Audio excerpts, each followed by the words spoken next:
തമിഴ്നാട്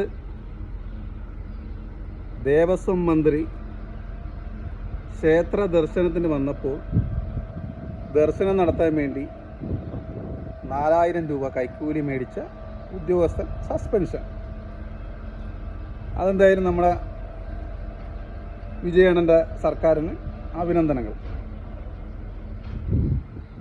ഇതുപോലെ ക്ഷേത്ര ദർശനത്തിന് വരുന്ന ഭക്തജനങ്ങളുടെ അവസ്ഥ എന്തായിരിക്കും?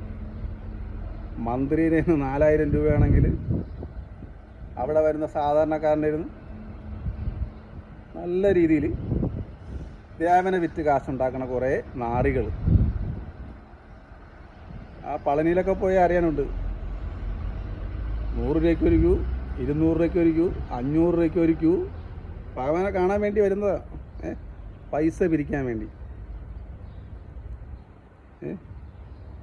ജനങ്ങൾ വരുന്നത് വിശ്വാസത്തിൻ്റെ പുറത്താണ്, പക്ഷെ അത് ചൂഷണം ചെയ്ത് പൈസ ഉണ്ടാക്കാൻ വേണ്ടി കുറേ നാറികൾ. എനിക്ക് മുമ്പൊരു അവസ്ഥ ഉണ്ടായി. കുമാരകോവിലിൽ പോയിട്ട് വന്നപ്പോൾ ദർശനം കഴിഞ്ഞ് വൈകിട്ട് ഒരു 5-5:30 ആവും. ദർശനം കഴിഞ്ഞ് ഞങ്ങൾ മെയിൻ റോഡ് എത്തി. ബൈക്കിൽ ഹെൽമറ്റുണ്ട്, ലൈസൻസ് ഉണ്ട്, വണ്ടിയുടെ ബുക്കും പേപ്പറും ഇല്ല. വന്ന് മെയിൻ റോഡ് കയറി നേരെ ഇങ്ങോട്ട് കയറി മേളിലോട്ട് വന്നപ്പോൾ ഒരു പോലീസുകാരൻ കൈ കാണിച്ച്, 2 പേരുണ്ട്, കൈ കാണിച്ച് ഞങ്ങൾ മാറ്റി നിർത്തി. ചാവി ഊരി 2000 രൂപയാണ് ചോദിച്ചത്. 2000 രൂപ. ഞങ്ങൾ പറഞ്ഞ് ഇത്രയും ദൂരെയാണ്, സ്ഥലമൊക്കെ പറഞ്ഞു, പിന്നെ ഉള്ളതെടുക്കാൻ പറഞ്ഞു.